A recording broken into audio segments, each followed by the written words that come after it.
Hey everybody, it's Book of Catherine, and I'm back to talk to you about a certain topic that you had a lot of questions about in my part 3 of Sermon on the Mount Explained. So, I said we cheat on God all the time, and He is still faithful to us. And some people have questions about, well, what does that mean? Am I cheating on God? A lot of people don't think they are cheating on God. And the reason they think that is because they are looking to what men say is holy and being faithful to God. For example, let's say that you work very hard to pay 10% of your tithe, like 10% of your paycheck, to your temple or your imam. Let's say you sacrifice quite a bit, but that's part of the rules that the Pharisees laid down on people when Jesus says that they pack you down with these rules. He says that in the book of Matthew. He says, these Pharisees, they like to pack you down. I read it. If you read Matthew 23, I read Matthew 23 aloud, the chapter 23. And in it, Jesus is like, you can follow what they say about the law of Moses, like the 10 Commandments and the other laws of Moses. That's fine and good, and the problem is that no one teaches those that I know of. Maybe some branches of Judaism does, and then they teach ways to cheat, because they also teach the Mishnah. They give all these exceptions to it. So, but that's cheating on the Lord, like when you add on. For example, so where does Jesus say to tithe? That's from Judaism. Judaism teaches to tithe 10%. The Lord, I don't see any place where Jesus says to tithe. He does say, the one thing I've seen about him saying that you should give money isn't actually him saying you should give money. What he says is go ahead and look at this offering plate. A group of people has walked by and they have given up some of their money for the poor. And one woman who's very poor has given up, like almost everything in her wallet. And then these very rich people come by, these very rich merchants, and they come by and they give their 10%.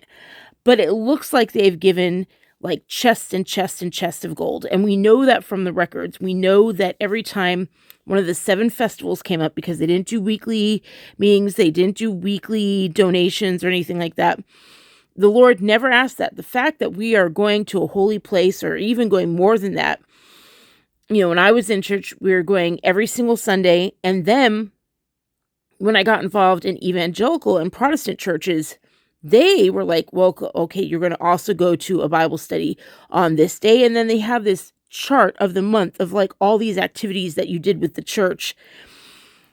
Then it became your own. That was where you lived. You never knew anyone. I knew people that knew 0 people outside of the church. Everyone they knew was at the church. That's like almost a cult, honestly. And they do that for a reason. Satan does that for a reason. That's not anything about what Jesus said or how to live. You're not supposed to. People should know where you're going to be every single Wednesday night.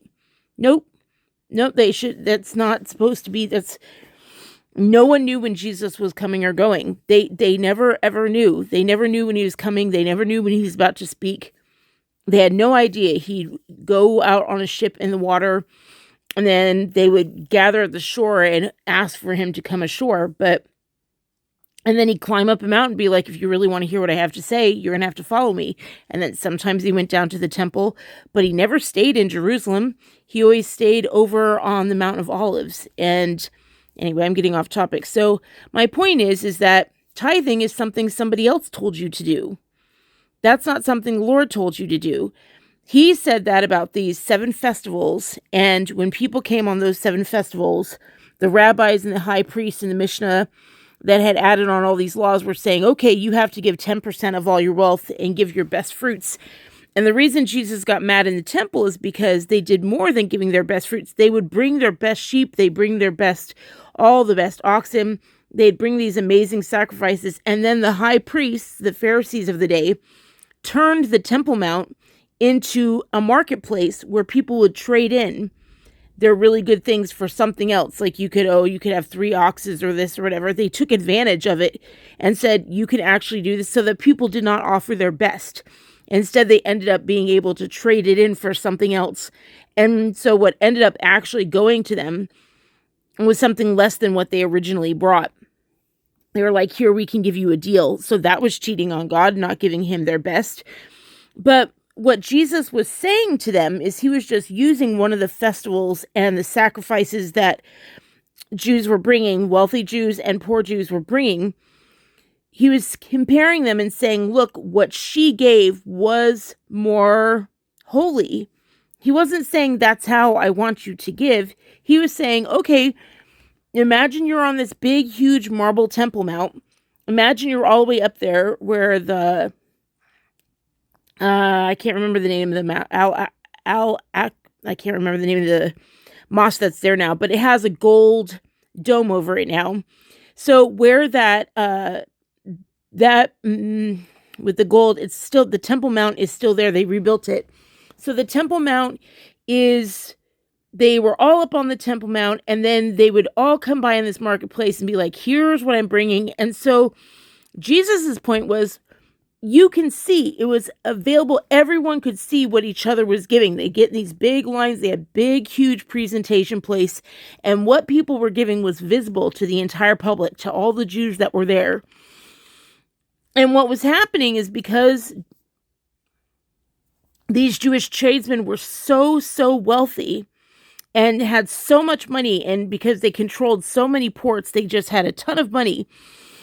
And I remember Pilate actually wrote about it in his letters to Seneca in Rome. He talked about how the ports would just fill up.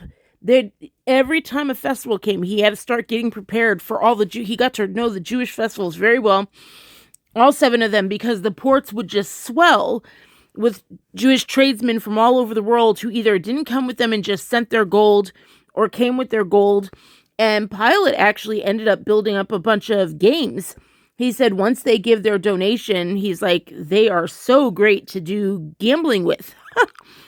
I thought that was funny, is that they came to all the way across the world on their ships to risk everything on these ships, come from far, far away lands to give glory to God and to do their sacrifice. And then as soon as it's done, they go and gamble down in Caesarea by the shoreline. I thought that was hysterical. He's like, I like the Jews from around the world a lot better than the Jews here at Jerusalem. The Jews here at Jerusalem, they treat the people horribly and leave them sick and poor. And so what ended up happening was this like elite class up in Jerusalem of these high priests, a very small circle of families that were very, very wealthy. And then the rest of the people throughout all of Jerusalem, Judea, Galilee, they're so poor and so sick and so thin and so emaciated. And so what Jesus was saying is that in that kind of culture, if you watch all these people walk by and give their money, doesn't it look like the person who's giving the most to God is the one who is giving a ton of money, who's handing over chests of gold? Well, Jesus knew how many chests of gold they had. And he was like, yeah, that was like 10% of what they had. This woman gave 90% of what she had. And he was saying she gave more. What she did hurt more. She gave more to God. And that would it would screw with their mind. You know what I mean? That would be a shocking statement to say in a culture where everyone kind of like worshiped the wealthy and thought that's what it meant to be blessed and thought those were the bigwigs. And Jesus was like, not in heaven. In heaven, she's the bigwig. Do you see how that has nothing to do with what you're tithing at all? He's saying, the people that heaven considers and knows well, and on Judgment Day, the people who will come and see it and be welcomed at the throne and will be like good friends are the people who, gave the most to know the Lord or to be in good favor with the Lord or to seek out the Lord. And think about what it took for a woman who doesn't have much to actually give most of what she has. Think of what it would require. It is not a matter of self-loathing. It's not it's requires a mindset of what for her. It would require a mindset of her to be very grateful for what she has, to say there are people who need this more than I do, and thank you, Lord, and here I'm going to give up this much. That's the kind of mindset of when you're in pain, look around and see what's good in your life. Look around and see what's good in your life. It's very it's not about giving 10% tithe, not about giving a ton of tithe. That's in the Jewish law. I can't believe how much of Christianity today is in the ancient Jewish law that goes against what Jesus taught. And this goes for all faiths around the world. It's not like just Christians are saying, oh, I'm cheating in God. So many people are doing exactly what Jesus talked about in Matthew 23, which is living under these huge burdens that all these religious pious people who say that they know God, that they know better, and that they know, and they give you exactly what he calls it, a bunch of rules and regulations to live by to make you holy. And Jesus was like, nope. He said they seem to give pleasure in giving you a ton of rules that you have to live under like a yoke, and then they don't help you actually live that way at all. All they do is give you a bunch of rules, weigh you down, and then judge you if you don't actually live that way. Like I talked about the pastor who followed us outside. Like, he wasn't any help to us. We gave and we gave and we gave, and we try to get every Sunday, and we try to make him happy. We try to go to other events, and he only ever had criticisms for us. He only ever had criticisms for us. He wasn't like, how can we make this better? And what can we do? I was getting sick by the way, back then I was starting to have lower back pain. It makes sense because I'd already had my first accident. And he didn't say like, okay, well, here's a better place to sit, or here's whatever. They really required you to like sit in a certain area. It was just so rigid. And this was out on a rural town. It wasn't like in the deep center of San Francisco or anything like that. It's very interesting to me. Like, each church has their own set of rules. Each religion has their own set of rules. And they tell you you're holy if you actually meet all these rules. Mormonism is one of the most terrifying ones.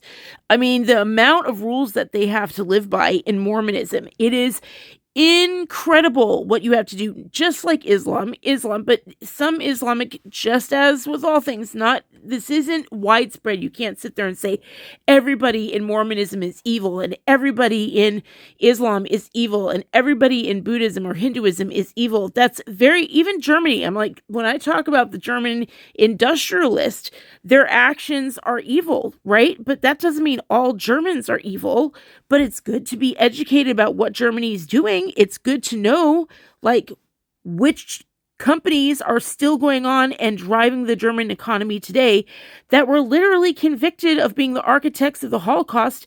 BASF, the biggest chemical company in the world, the world's chemical company, designed Auschwitz. I think it's good for people to know that. That doesn't mean like the kid born on the corner of the street, in Germany and grew up in Germany and doesn't even know about their industrial complexes. He doesn't have many freedoms. That doesn't mean he takes on the sin of the people next door who are keeping a good lid on what they're doing. So I've learned that you can't just label a whole entire people and say, I mean, the Lord does that for sure, but he also, in his Old Testament, not only does he say, oh, go after the Chaldeans or go after the Canaanites or go after this. Yes, but then when one of them repents or wants to come to the Lord, he welcomes them like the prodigal son. So I think that in today's day and age, a lot of our labels, if we pull back, a lot of the things that we do are similar. I can't believe how similar Catholicism and Judaism is. It's just amazing. And same thing goes for Scientology and Mormonism. They all have some kind of, education thing to do with your kids. And, when they're young and they have to take this class and get totally indoctrinated in the church, and all of them at the bottom line are socialist. None of them teach anything but socialism. And they just tell you, like, each one tells you which spot you're supposed to take in the socialist machine, if that makes sense. So my point is that the Lord didn't tell you to tithe. It's nowhere in there. Jesus didn't tell you to tithe. And yet here you are working your butt off to tithe. That's you cheating on God. The money that you get is a gift from the Lord. And you don't go to him and say, hey, how should I spend this money? Right?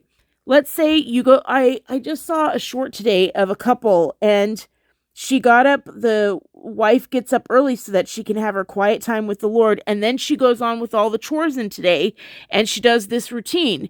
Where does it say you're supposed to have a routine?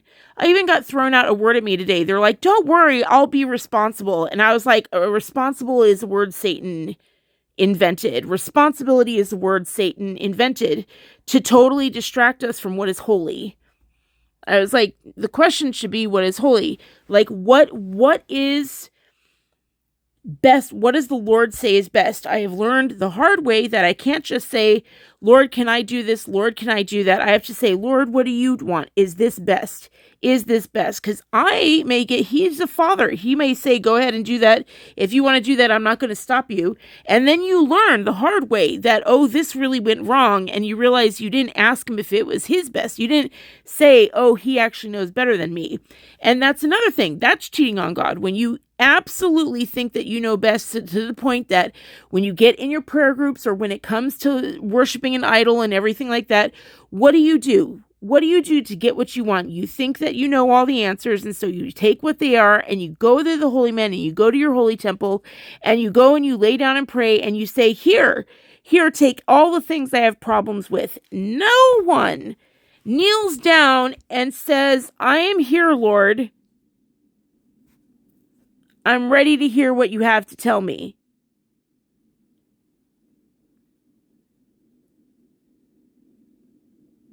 That's cheating on him. To just be like, you're not my dad, I know best. That's no different than a son or daughter talking back to their parents and being rude.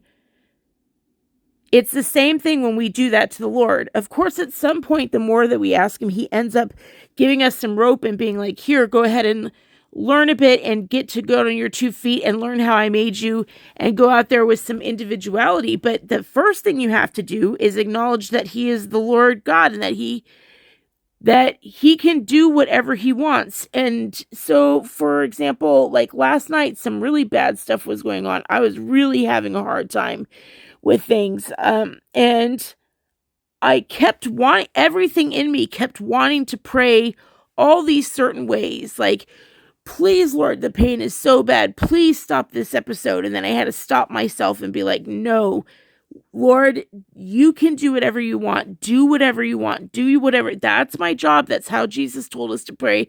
Lord, you can do whatever you want. You can do whatever you want. This is not Satan's world. I'm not Satan's daughter. I don't live in his camp. I'm living in your world. You can do whatever you want. And I'm asking you to come do whatever you want here, just the way you do it in heaven. And that is that when you don't do that, then you're saying that you're God. Let me give you a perfect example. Perfect example is that, like Jesus said, don't give rote prayers and just tell God what you want and order him up like a fast food plate. He said that's what the heathens do. That's how the heathens pray. He's like, the pagans pray the same way. The pagans go, I want this, I want that. And then they do chants and rituals to get what they want.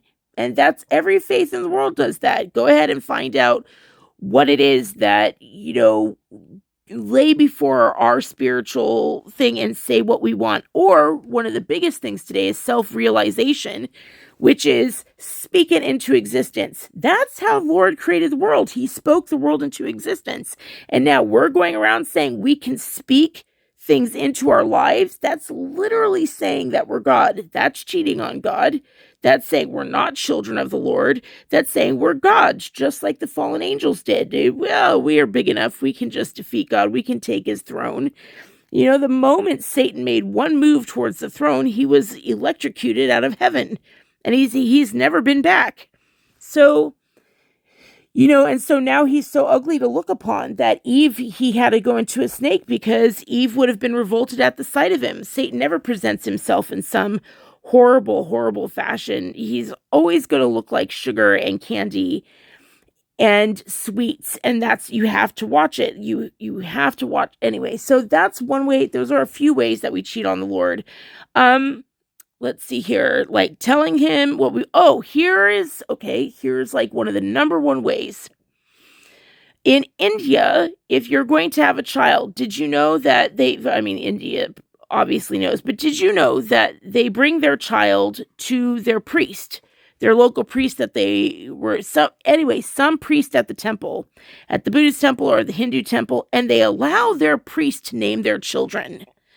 It's almost abhorrent to me. It hurts my stomach. Names are so important. Oh, the Holy Scriptures. Jesus renamed a number of the apostles. And none of us sit there and go, oh, we found the Lord. Okay, Jesus, do you have a new name for us? Do you know anyone that's ever done that? Been like, Lord, did you want to name us? What is our real name? Nope. We never do that. We never go, what is our name? What would you like to call us? And then Jesus goes along and says, come with me. And they just drop everything and leave their families. Do any of us do that? Do we just drop and leave our families and just follow the Lord? Nope. We think that must be Satan talking. So then we cheat on him that way. We treat our families and worship them and try to take care of them and shepherd them instead of following the Lord.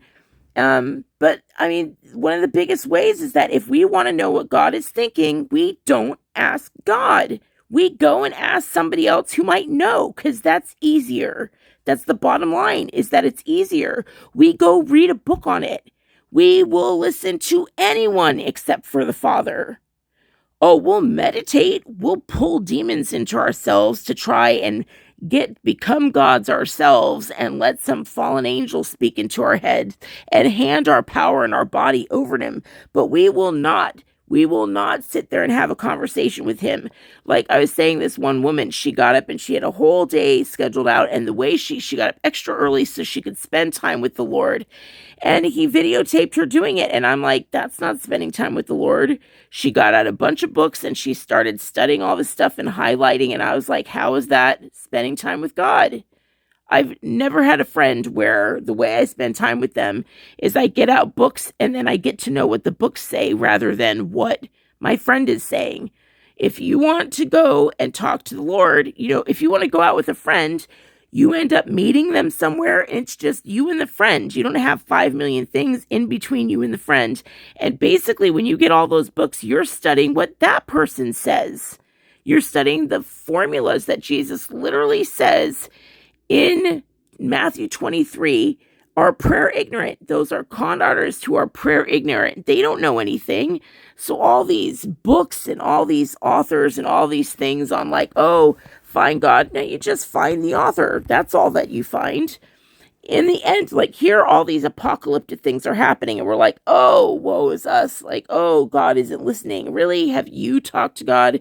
Because the way I see it is, he is trying to speak to us everywhere. He is doing insane signs and wonders all over the world. Once you actually start looking for it, it is insane how much is happening every single day. I mean, it is absolutely incredible. And I check it out first. It's some of the stuff I'm just like, is this CGI? Sometimes people get footage. They think, oh, this is an Indonesian earthquake. And then they post footage from a Chinese earthquake a week before. Like, of course, some of that is going on. But believe you me, we have a lot less footage than what's actually happening out there. Like, so many lines are getting cut off. It's just, so many roads are falling apart and just being swallowed up. So many earth cracks are just opening up very quickly. Liquefaction has just taken on anything. They found a huge cement block in a river, I think in Chicago. And they're like, is this proof of an alien civilization? I was like, no, that's proof liquefaction has happened. Because that's what happens. If enough shaking happens, then the actual dirt below of the earth below just loosens and becomes wet and everything stinks. It can no longer sustain big things that are very heavy. And this thing had sunk like 30 feet. And I was like, that's just a sign of how much liquefaction has happened in our actual continent and near the Great Lakes and in the Mississippi River. I mean, the water can't just rise over there in the Maldives in the Indian Ocean and rise several feet to cover up ladders that used to go down to a beach. And now the ladders are half covered. Same thing in the Carolinas. All these ladders that used to go down to the beach, there's an entire row of homes gone. There used to be a movie called Nights at Rodanthe. That's the sign of my voice that I'm going to have to stop soon. But there's let me see if I can try a lozenge. See if that helps and loosens things up. So Nights at Rodanthe was about these houses that sat on the ocean and on big stilts. That house is gone. It's no longer there. They've been washed away by the ocean. And the shores are just being eaten up The Outer Banks that used to have, like, you could just drive across these islands, these little islands, all the way up to the freeway at the northern end. Now the islands have been separated. The Long Island has been turned in several different islands because the ocean has actually overtaken them. The islands are disappearing all over the world. They just don't talk about it because it's happening so often and at such a faster pace. Would you talk about it if your job is to be traded on Wall Street? And, news like that is bad for business. And it also fulfills prophecy. And there are plenty of people out there that don't want, we cannot be blind to the fact that there's evil out there and demons out there. And we've forgotten all of that. We sit there, Jesus walks and talks with somebody, and he finds a man in a cave, and he is demon possessed, and he's cutting himself. He's taking sharp rocks and cutting himself.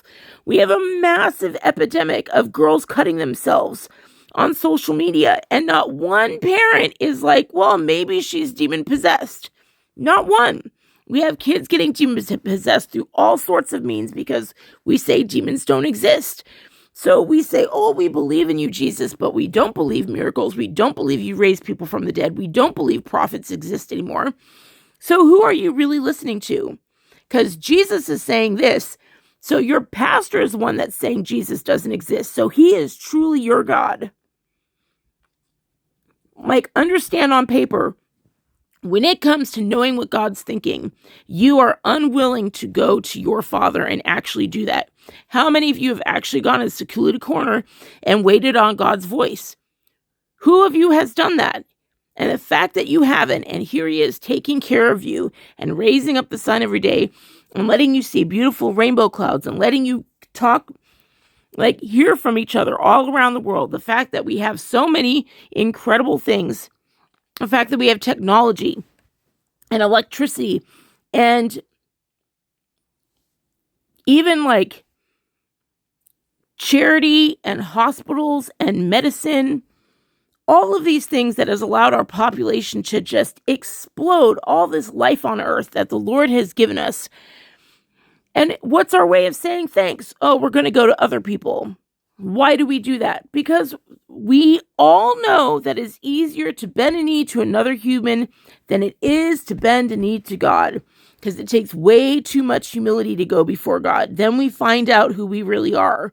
And we don't want to do that. We would rather go down to some scary freaking jungle place and take this totally like bacteria-ridden ayahuasca crap and let some guy breathe it into us. I mean, I cannot go on about like how dangerous that is to go and into some place where you know nothing about the people. They're taking dirty Coke bottles and you're like, I just want to be, I want to hallucinate. You would rather go and hallucinate than you would sit with the Lord and talk to him. That's how we cheat on God. I can't even believe the amount of ways that we cheat on the Lord. It's remarkable to me. Okay, perfect example. Do you really think that the Lord gave as many prophets as he did to Israel and before Israel, Noah and Abraham and all these things? Do you really think he would list all these Bible? You know what? Hold on. I'm going to check something. Hold on. Okay, let's talk about the books of the Bible. Okay, so here are the books that are mentioned in the actual Bible that we have now. The book of Jasher, 2 Samuel talks about the book of Jasher. Joshua 10:13 talks about the book of Jasher. It literally says, is it not written in the book of Jasher? And the sun stopped in the middle of the sky and did not hasten to go down for about a whole day. They're talking about the eclipse that happened. So, but you'll say, no, that's not in the Bible. Why? Not because the Lord didn't tell you. It's because someone else told you and you're believing them instead of the Father. The book of the wars of the Lord, the annals of Jehu, the annals, or I don't know how to say annals, the trees of the book of the kings, the book of records, the book of chronicles of Ahasuerus, the acts of Solomon, the sayings of Hosea, the chronicles of David, the chronicles of Samuel, Nathan, and Gad, Samuel's book, the records of Nathan the prophet, the prophecy of Ahijah the Shilonite, and the treatise of the prophet Iddo, and the book of another book of Jasher. So there's other ones too, like Book of the Wars of the Lord. There's a bunch of books that are out there, and Gospel of Philip. There's all these different books out there. The Book of Enoch is perfect. How many has not picked up the Book of Enoch because some pastor or priest or blog told you no way? How many times do I say, well, these are all the things that are reference of what's true and what's not? Oh, perfect. Why do you think Why do you think that Paul is actually a prophet? He even says he's not. He's like, I don't know what God's thinking. I have no idea what he says. He's the son of Pharisee. He is from the city named Taurus, named after Zeus and the bull Taurus. And he didn't come for the whole time Jesus was down, even though he lived closer to Galilee. He was right up the way. He didn't come. People came from all over. He didn't come. And the first thing he does is kill somebody. So why is he in the Bible? Why do you trust that Paul is... Who created the Bible? Like, do you understand that the Hebrew Bible is literally the exact same thing as the Jewish Tanakh? Have you ever wondered why that is? Why in the world? Because the Jews of today, the anti-Christian Jews of today, they're the ones who have said that Jesus is not the Messiah. So you understand that they have a nicely curated book. Rabbi Zakkai got together. He wrote the Zohar. He wrote the Mishnah. He wrote this entirely curated, invented a new form of Judaism. And so this form of Judaism doesn't talk about a coming Messiah. They edited all that out. Instead, today's form of Judaism talks about you can reach God and you can do all this meditation and you can meet God on earth as equals. You don't need a Messiah in order to talk and meet with God and commune with God. So it's the book of Enoch is mentioned in the Bible, and people say, oh, no, but if you talk to the Lord, did he tell you that Enoch is a prophet or not? Like Jesus actually says in the book of Revelations, he actually says it. He's like, Paul had just gone to this one area of Turkey, the Roman Empire back then. And after he left, Jesus came and he was like, congratulations to this town that Paul had just visited. He said, you didn't fall for the apostolic liar. And that's right. Paul's not an apostle. Jesus chose 12 from 500 disciples. He chose 12 to be the apostles. And then when one of them dies, Judas gives them over. The 12 apostles then vote on I think they voted on Timothy to take his place. And then they had the 12 to go ahead and reign on forever, like to spread the gospel. That was their job. There was no Paul. He wasn't around. So why is it that you guys go ahead and say, well, Paul is absolutely Bible and biblical? No, all he does is quote like Roman philosophers. He plagiarizes. So what? He did signs and wonders and he had things flying around. Well, and so what? Some of the apostles fell for it. They fell for a lot of things. They told Jesus he shouldn't go through with being crucified. He had to tell them, get behind me, Satan. And we're supposed to go with what Jesus says. Right? That's why there are some Christian churches, like there's that show on Netflix called The Family. So far, I can't find anything wrong with The Family. They only study the 4 Gospels of Jesus. And there's these people trying to invade and see if anything's wrong with them. They end up living most of their 20s with them. Free room, free board, free food. Absolutely nothing required of them. And then they leave. And the horrible thing that this organization did was say, oh, we thought you were doing so well. And that was the end of it. Like, that was the end of it. And I'm like, what is wrong with, I don't see the cult aspect. Have you watched, Going Clear? Do you know what Scientology does? They're roping up small children, taking them away from their parents, and they're making them move giant boulders. The worst they ask that kids in their 20s, men in their 20s, is to mow a lawn or rake some leaves. Voluntarily, they can leave at any point they want to. And all they have is Jesus, and that's it. And that's the big sin, right? That's the big sin, isn't it? That you believe in Jesus. It's the only house on the block where they believe in Jesus. And that's a super, super big thing. That's a big problem to everybody. But who does that in Christianity? That only goes with the 4 Gospels. And none of them have this leader that they all worship. They don't go with what he says. He may have some sayings or whatever, but their authority is the Father. But even so, like, we don't get to see them going off and talking to the Lord on their own.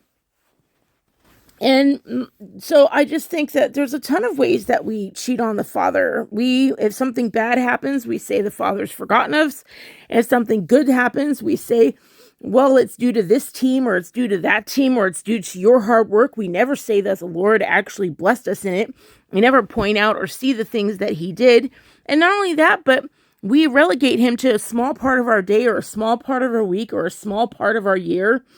You know, like, I remember when I was growing up Catholic, there was a bunch of people who only showed up on Easter and on Christmas. Those were like their days. They call them, the priests used to laugh because they're like, they think they're Catholic, but really they're just tourists. They just come and see us on Christmas and on Easter. But my point is that, you know, that's what they saw as, that was what they worshiped. You know, we worship money, we worship ourselves. And we rarely give the Lord credit for almost anything that he does. We cheat on him with our calendar, you guys. Like, even the scientists use the real calendar. Like the Lord's calendar that the scientists use. Like, the scientists have this like meteorological calendar and this astrophysics calendar. All of them do this calendar that begins in March. That's the actual New Year that the Lord lays out in the Dead Sea Scrolls, which, by the way, the Dead Sea Scrolls were prophesied about by the prophet Baruch. Anyway, I could go on, but, you know, we are just so addicted to ourselves and to our own comfort, and we definitely do not say, I'll leave you with this, because this is just to give you a perspective of how things are. One of my friends, not the one who lost his family, but another friend, was just really upset the other day. He found out something had been going against him this whole life, this big lie, and he just found out, and he was so upset. Like, I talked to him a day after he found out. I was so happy he found out, then he could do things differently, knowing the truth about something in his past from when he was a kid. And the next day he was just bitter. He was just like, why didn't I know any of this before? Like, why did I have to find out now? Because he now knows that means that it's not just, I mean, we get bitter pretty quickly, don't we? We are like, why weren't we taken care of? You know, why did this bad thing happen to me? So I showed him some things about thinking on the flip side, knowing that the Lord allowed everything. I'm like, well, when something bad comes against me, I imagine Satan sitting there telling God, well, I know that you want this person to do these great things, but they will fail. And this is how I know they'll fail. I'm going to do this to them. And the Lord's like, really? You think that's going to take them down? And Satan's like, yeah, they're not going to say that they love you. They're not going to be dedicated to you. And the Lord's like, really? And the Lord's like, okay, yes, you can do this. This is how far you can go. And he gives them limits, and then Satan's allowed to do it to us. And then I go, well, the Lord is good and Satan's evil. I get that. But if the Lord's good, then he wouldn't do that to us. He's our father. And fathers don't exactly want their children to be tortured, right? So then I have to try and see it from the Lord's perspective and think, is there anything good about it? So let me give you some examples, right? Just some basic examples that we can all understand. So when the whole entire world timeline used to be BC and AD, before Christ and after Christ died, right? And then the academic community, the atheists, were like, well, let's just change it to before Common Era and Common Era, so that we just say this is a world thing. You know, yes, all the universities are in the West for right now, and yes, and yes, Christianity got us here and created this whole system, and yes, this is all based on it and from the millennium of Christ, but we're still going to go ahead and just cut Christ out of the timeline and just say this is before Common Era and then Common Era. And so, Christians used to get upset about that and still try to use BC and AD and all that sort of thing. And then I was like, well, actually, I did the weeks of Enoch. This is what I was saying before. I was like, does it make sense that the Lord would send all of these prophets in the Old Testament and then just go silent for 500 years? Look up timelines of when prophets lived. And it has increasing as destruction comes. There are more and more prophets that the Lord sends. Then destruction happens, and then all the prophets go away. Then more prophets start to come out. And then suddenly there's just emptiness for 500 years before Jesus comes. And I'm like, well, clearly, according to the Old Testament, when major events come, he sends more and more prophets, right? Like he sends more and more prophets to warn the people. And that would make sense. The Messiah is coming. All more prophets should have increased. Like John the Baptist, you think he was the only one? One of the reasons Pilate was sent was because so much unrest was happening in Israel. For 30 years, there was this huge rising hullabaloo. And Pilate was like, I don't know what's happening, but I'm supposed to be sent here to make sure no one rises up. They knew someone was going to rise up because of the events of the last 30 years. All these people claiming to be the Messiah, they were all expecting the Messiah. But there are prophets mentioned, like Jesus was baptized by one of the prophets, like in the Temple of Jerusalem. Like there are all these holy people mentioned in it that serve the Lord and that were expecting the Messiah, but none of them are in the Gospels. It just says that there was nothing for 500 years. Of course, you go through the books that are mentioned, and those are supposed to have happened. And it's like, well, why'd he go silent? And then all of a sudden, Jesus comes, and all these things happen, and then it's silence for 2,000 years after that. That makes no sense. The millennium of Christ, Jesus just wouldn't send any prophets. That doesn't make any sense. But the reason that we believe it's that way is because some man told us to, some woman told us to, some blog headline told us. We never actually asked God directly. We didn't turn to our Father to father us or to educate us or to help us grow up. We don't actually talk to him directly. We think he's too big or we think he doesn't have enough time. And yet he makes sure... he makes sure that the sun rises so that you can see outside every single day. So he gave each of us life. We didn't deserve it. We should have been burned way 7,000 years ago at the Garden of Eden. He gives us so much that we don't even notice, we take for granted. Anyway, so my point is that then I did the weeks of Enoch. I actually did the 10 weeks of Enoch and outlined them all. I have that somewhere. You can look it up on my Twitter feed. Just type in Enoch Weeks at Book of Catherine in the Twitter search bar. And there's this map that I did in a rainbow of the 10 weeks. I number 1 through 10 of each of the weeks. And each week is 700 years long. And when I did that, I found out that the timeline is way screwed. Like Jesus came way earlier than we thought. And it explains why there's this 500-year gap. Because it's not a real timeline. I mean, they actually created the timeline nowhere near the time of Jesus. Nowhere near the time of Jesus did they create a timeline. And it was created by a Catholic Church that was already persecuting anyone who followed the Lord and didn't say that Mary was a God who ruled equally with Jesus in heaven. I mean, the Bible was created by the Council of Nicaea, and the Council of Nicaea had just said that Mary was a God who rules in heaven, just like the pagans have. I mean, anyway, all the tithing and the stuff that people do today, that's exactly the same things that pagans have always done. They always expect tithing. The Lord, by tithing, you're saying what Jesus did was not enough. Do you understand that? You're saying, I don't need a Messiah. I can tithe my way into heaven. That will get me in his good graces. No, it's just a way of worshiping money. No, don't do that. Don't do that. It's a con. All right, so, I lost my train of thought. Sorry, I'm really trying to record this stuff because it's been a while and I know I've been posting things, but I have to wait until my voice is well enough. And I started doing Twitter Spaces and I recorded all these things, and then I was like, I don't have a voice to tape the things on YouTube, but I didn't have function in my hands then anyway, and I don't have great function in my hands now, so I'm kind of fading, and I'm like, what was I just talking? Let me pause so that I can try and remember what I was saying. Okay, so what I was saying was that it turned out that the BC and AD wasn't even accurate in the first place. That's that when it says the calendar isn't at all. In fact, the other I found original source materials that back that up. It turns out there wasn't 70 years between when Jesus actually died and rose again and when the temple was destroyed. It wasn't 70 years later at all. In reality, what happened was that just as all the letters say, even Jewish letters, even their Yoma and their Sanhedrin court papers, they have on record that when Jesus died, there was a giant earthquake and darkness covered the land. And that's when Pilate was converted. He was like, surely this was the Son of God. So did the guards. They were like, okay, this was the Son of God. And so many people were converted. And then saints began, they were rose from the dead and started walking the streets, and people are like, okay, I thought that person was dead. And they started seeing patriarchs raised from the dead and start walking the streets. And so all sorts of stuff went down when Jesus died.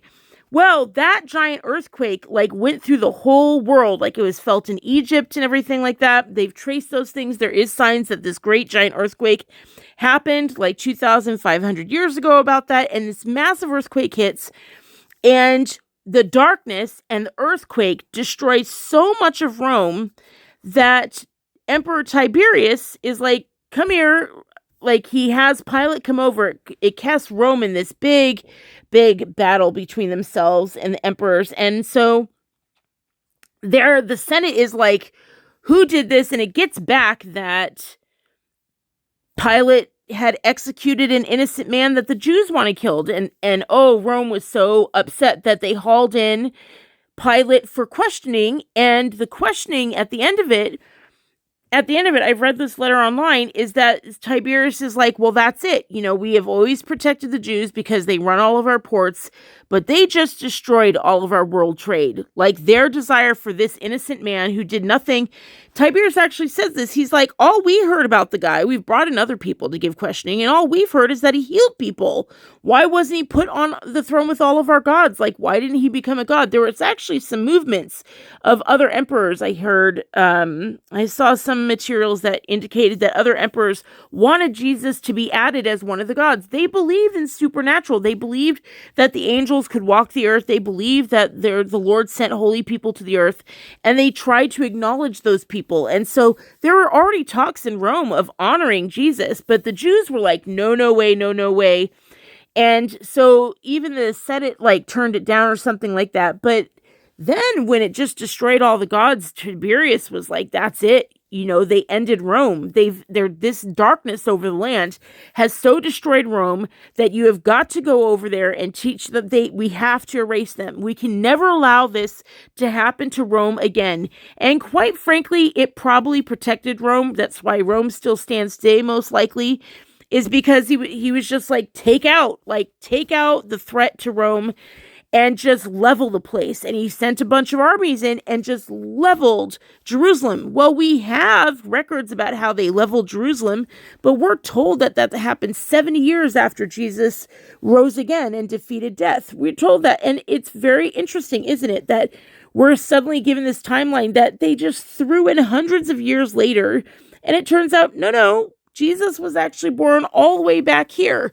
And that puts it at 5,500 years after the fall, which is exactly when the Lord, if you read in the book of Adam and Eve, which is in the Vatican, and that it's part of what made Christianity spread so fast was the book of Adam and Eve. And in it actually talks about the fall and like what Adam and Eve did and how they didn't take it very well when they were kicked out of Eden and they were sent to the cave of treasures. And all these sorts of things. It has artifacts in there. And so what it says is that, Adam and Eve were begging. They couldn't stand not talking to the Lord anymore. And so the Lord was like, I'll give you grace. I'll give you these extra 7 days. And he says that 5.5 days, I'll send the Messiah that will like give you a way back, give humanity a way back to Eden. And that's exactly what happened. At exactly 5,500 years, Jesus showed up, but they moved it. Like their evil came and lied. The deceiver came and lied and said, hey, and they moved this whole timeline over so that we keep finding conflicting evidence. I've studied enough now in archaeology and all these sorts of things that study artificial objects, and they have such a hard time reconciling timelines because for some reason we think this one timeline that somebody slapped together in order to cover up the Messiah, the trail to the Messiah. We just trust that these people who had no records, they didn't have archaeology back then. They just threw together some medieval, totally random, thrown together some timeline that wasn't true at all. None of the records, none of the actual original source records say that that's when Jesus was born. Nothing's dated. You'll notice all the records back then, no one dates anything because they all have different calendars. People didn't really think of calendars until world trade became big in the last 200 years. Before then, people just used a sundial and told them what time of the day it was. And the sundial was the thing that told them about, when the seasons were, they had a lot more to worry about from a day-to-day basis than we do today. We have so many luxuries that we live with that we can imagine what's coming future. But in places where there's more poverty and less electricity and less industrialism, then they're like really focused on the day. They're like, I've got enough. I've got to make my own food. I've got to sow my own fields. I got to make my... Then they're very involved in the day-to-day. They don't give a crap what day it is. They're just trying to survive. And that's how world history went on for years. And so the fact that we believe in this timeline, that's something that we believe in a calendar and we believe in a timeline. Neither one are which are true. My point in bringing all of that is to say that we thought that it was evil that BC and AD were destroyed here in the last 30 years before Jesus is coming back. And it turns out, nope, it was actually more truthful to say this is just our common era. That's actually more truthful statement. It has nothing to do with when Jesus died and rose again or when he lived at all. It just happens to do with the common era that we've started dating things around. Jesus actually came and rose again hundreds of years earlier than that. And so something that we thought was bad, when you look into it and start talking to the Lord and follow him, you find out that it was actually something good that happened. And here's one more example, and we're getting to the end of an hour, so I want to end at that, and my voice is really going. So one last example is the nativities. Now, if you don't live in the United States, you may not know about this at all. But in the West, what used to happen was, I've studied it. The trend goes all the way back to the year 1990. Apparently, people used to line their houses and blocks and streets during the Christmas season, when Christmas was coming after Thanksgiving, they would start putting up all of these decorations for Christmas, and a nativity scene was used very, very often. Now, I know the Catholic Church is everywhere, so I'm sure everyone's aware of the nativity scene. I mean, they'll give you charts that say that Christianity is nowhere in India, but that's not true. The Catholic Church is all throughout India. The Catholic Church is definitely in China.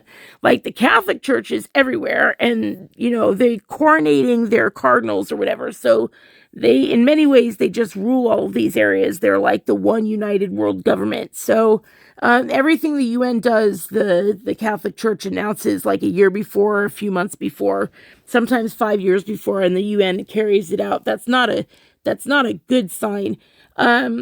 So anyway, but I mean, Tolkien was Catholic, I believe, and he was nothing like that. So it's very interesting to me. Like, I love Tolkien and speaks universal language. That's what I mean. You can't just take everybody in a certain sect and say they're all evil automatically.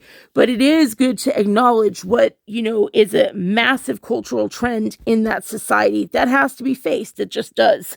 Or else we're going to miss out on a lot of truth. So anyway, what happened in the West is people love to, or in the Catholic Church, love to put up these idols, put up these, not idols, but put up these nativity scenes. So you'd have Mary and you'd have Joseph and you'd have a baby in the manger, and then you'd have these camels and the strange men, and you'd have a star. And what happened was, I've traced the first one back to the year 1990, it happened in LA, and they saw that a string of these nativities were being damaged in the middle of the night. In the early weeks of Christmas. And then that started to spread from Los Angeles, and it started moving its way into the outer regions of Los Angeles. And then it started spreading out even further into other states. And now it's kind of a worldwide phenomenon and they even put security cameras on, and people just wear the hats and masks, and they just go and smash these things that have been around. Some of them they're hundreds of years old, and they used to be able to sit there in privacy and be left alone. And so, people who love Christmas or who grew up with nativities or did nativity plays would see that as a serious attack on Christianity and a serious attack on their faith and on their Catholicism, things like that. And the fact of the matter is that businesses don't feature any of that. So they feel like Christ is being removed from Christmas. Because stores will only put up pictures of the pagan tree, the tree that goes back to paganism. They'll only put up evergreen trees on their store walls, because that's the only thing that won't get their windows smashed. And so Christians are like, oh, they're removing Christ from Christmas. But then if you ask the Lord, like, what if you follow truth, you end up finding out that the Ten Commandments specifically, the Ten Commandments are listed twice in the Old Testament. Like in the laws of Moses, they're listed twice in 2 different books. I believe it's Deuteronomy and Exodus, I think, or maybe Leviticus.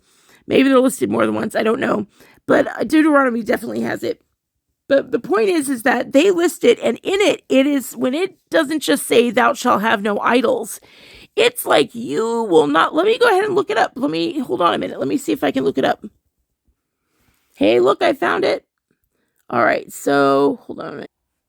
Okay, here we are. Right now, I am at Deuteronomy chapter 5 in the Message, as always, just on Bible Gateway. So I'm at the book of Deuteronomy, also known as the Revelation of Moses, the revelation of that Moses got at the burning bush. And so Deuteronomy 5 has the 10 commandments in it, which it's not just limited to 10, but these are ones that have just been used over and over again. The first 10 he lists. So he says, no other gods, only me. And that's usually all we hear. No other gods, only me. Don't have any other gods, only me. But then he says this huge paragraph, no carved gods of any size, shape, or form of anything whatsoever, whether of things that can fly or walk or swim. And I was like, uh-oh. And in my head, I'm thinking of that fish that you get your dad or your grandfather that hangs on the wall that sings, that flaps around. And I'm like, a fish. I know of a lot of different recreations of fish. And he says, don't bow down to them and don't serve them, because I am your God, your God, and I'm a most jealous God. And I was like, well, I don't think we're serving that. I think it's just a joke. And then I think of museums. And I'm like, uh-oh, we do a lot of work. Like worshiping a dress that's been made, or worshiping of taking care of it, of making sure it's good, of preserving it. And I'm like, uh-oh, God's jealous. God's jealous. I mean, it's good to love those things. Don't get me wrong. Like, I've been walking with him for a while, and I love the things. Like when I did vintage shopping, I love them.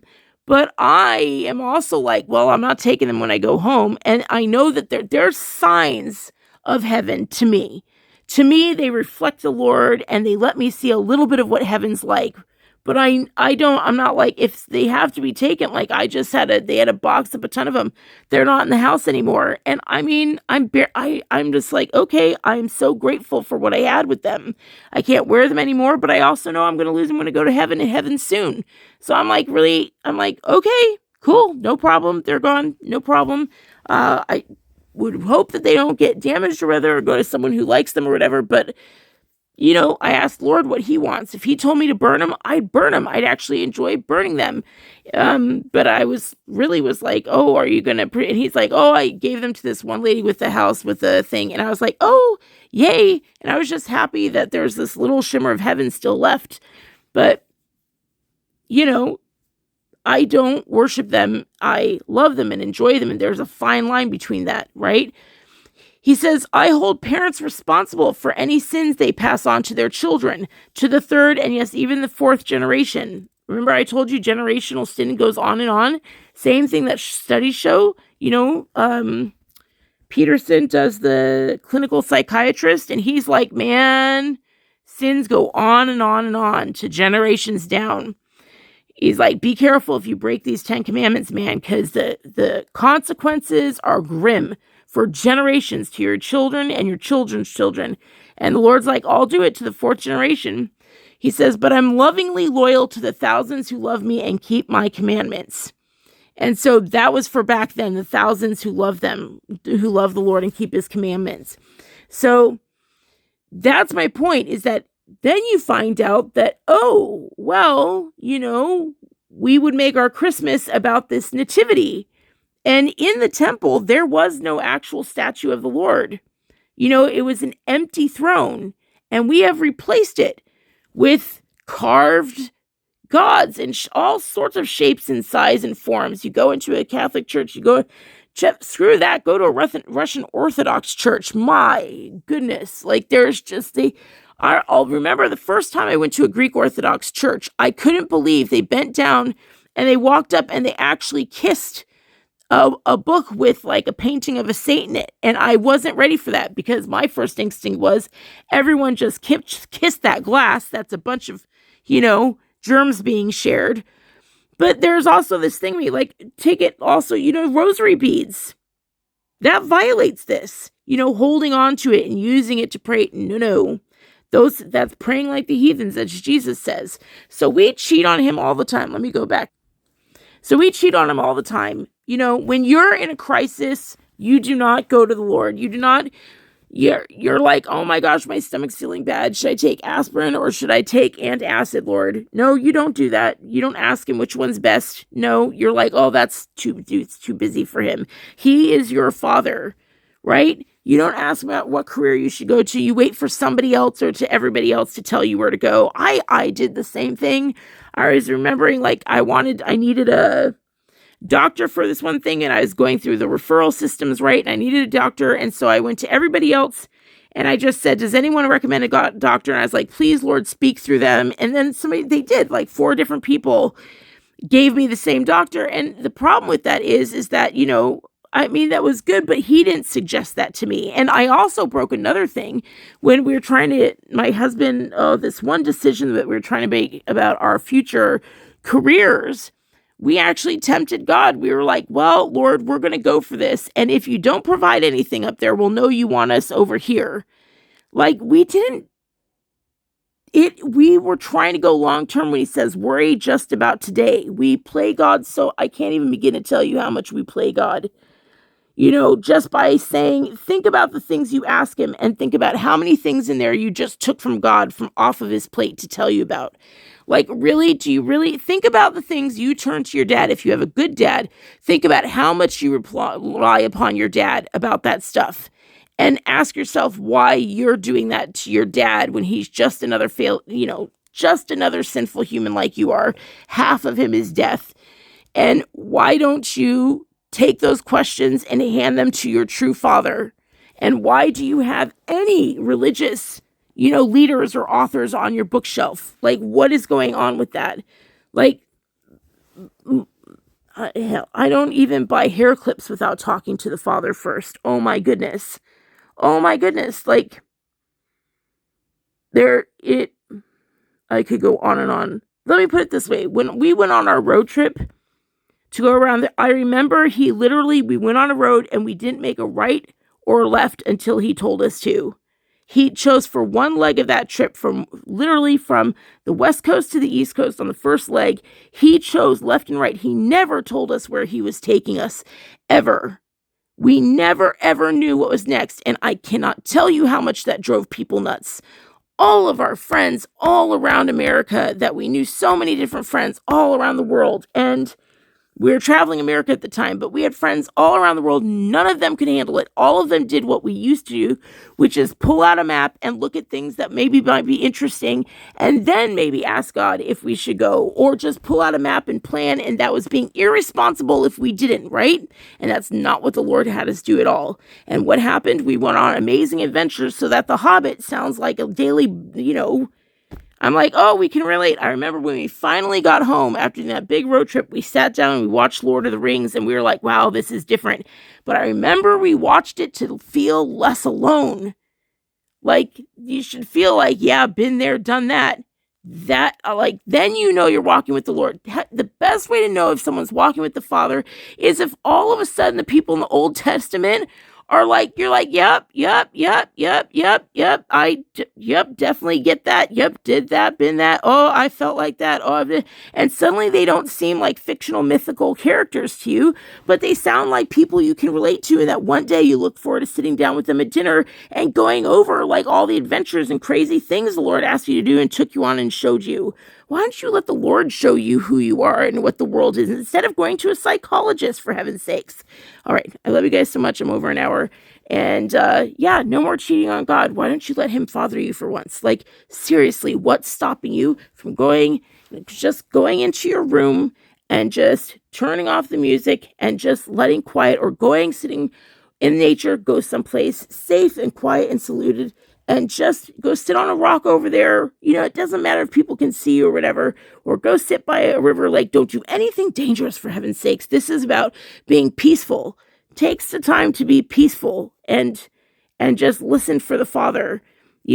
My husband found the Father on his bed one night, just logically reasoning it out. I found the Father because I was standing at a crosswalk one day with a bunch of friends, and all of a sudden, like, I just felt like I didn't see anything, but I just all of a sudden just knew that I was loved, deeply, deeply loved by the Father. And I just started saying things. Like, people would ask me questions about, I had just started going to this one, like, I had just, some Christians had just started talking to me, and I found out Christianity was very, very different. Very, very different than what I had learned in Catholicism. They're like, you can talk to God. And I was like, you can talk to God?